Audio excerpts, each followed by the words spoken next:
کتونکو سلامونه کوم. علب خان شیرپو ویلفیر فاونډیشن د خپل وس مطابق لګیا دی. د شپې ته وګوره، الله یو مطلب هم دا دی چې په دې ټیم باندې دا تورسرې دا مجبوره دي او دا دې ځای ته راشي. دا خوراکي راله او دې فرشه بچي د بچي د موله دا کپړې واغېستې. دا شپږو خویندو یو ورور دی. د دې مور دومره وس نه کېږي چې اختر له دې له کپړې والي. داسې ده که نه بچې ته خوشحاله څنګه سبق وایي څلورم کې دا یو شپږو خویندو یو ورور دی. نه شي ساتلی نږدې شي لږه چې خبرې د خلکو اوري نه شي ساتلی دي بس الله یې ساتي. کپړې دې ولې نه وې اغوستې؟ نه نو خویندو ته خو بیا ډېر ګرانې که نه ولې نه خویندې غریبانان یې ځان له خفه دي بس څه کوي چې هغوی دې راوستې وې نو دې کې خو بیا ځان له کپړې کتلې وې که نه. هغوی نه راتلې چکر دا وګوره دا لکه دا زه تاله یو جوړه در کومه نو دا کومه جوړه دی بلکل بنده ده که نه. ښه دا ستا دپاره ده. تورمزو یې تاسو؟ ستاسو بچي دي وګوره جی ستاسو بچي دي دوه جی په دې ټیم باندې څه کوئ چې تاسو دلته کې رالی؟ دا موږ ته چا ویلو ګاونډیانو هغوی په خولې رالو نو موږ ته خو پته نه د بچو لرې کپړو نه وې اخیستې؟ نه نه غریبي ده؟ جی بالکل. کومه لور دی دا؟ دا یوه دې خوا راشي ګوډې راشه.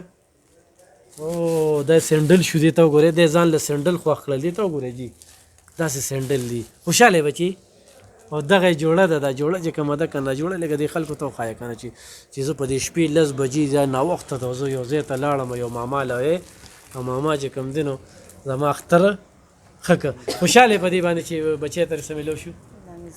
ولې نه بالکل الله هم خوشحاله کړه. بالکل وس دس نشته. نه وس دس نشته دی. دا او دا به د کور والا له دا جوړه یو ښه صحیح ده. دا ته والا دا ونیسه دا د بری کور والا له یوسي او دا جوړه چې کومه ده که نه دا د اختر جوړه ده. اوس خوشحاله راشه دې خواته. ګرانو کتونکو دا تورسرې دا ویډیو دا خوري نه خو ضرورتمند دي. خدای دې څوک نه مجبوره کوي چې دې ځای ته راځي. تاسو هم تورمزو یې؟ څو بچي دي؟ زما 2 جینکې او 2 هلکان. 2 جینکې 2 هلکان. 2 هلکان. لور دې کوم ده؟ راشه که نه له ګوډې راشه. ګوډې ځان له دا چې کوم دی نو دا جوړه او دا سینډلې. خوشحاله بچي اختر له دې نه واغېستې؟ اختر له څو نه نه او دلته پکې جرسي مو کتله؟ دا تا لپاره چې کوم دی که نه دې جوړې ته وګوره صحیح ده. او دا دی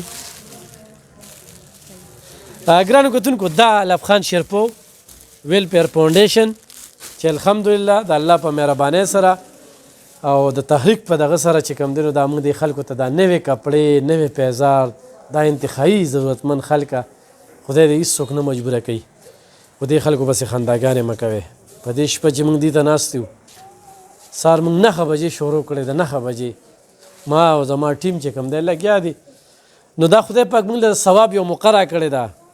دا ټیم بیا نه راځي. بیا چې مړه شو که نه نو موږ به خدای ته وایو چې خدایه ژوندیم کې ټوله ورځ به زه لګیا یم خدمتونه به کوم عبادتونه به کوم خو بیا ژوندي کېدل نشته دی.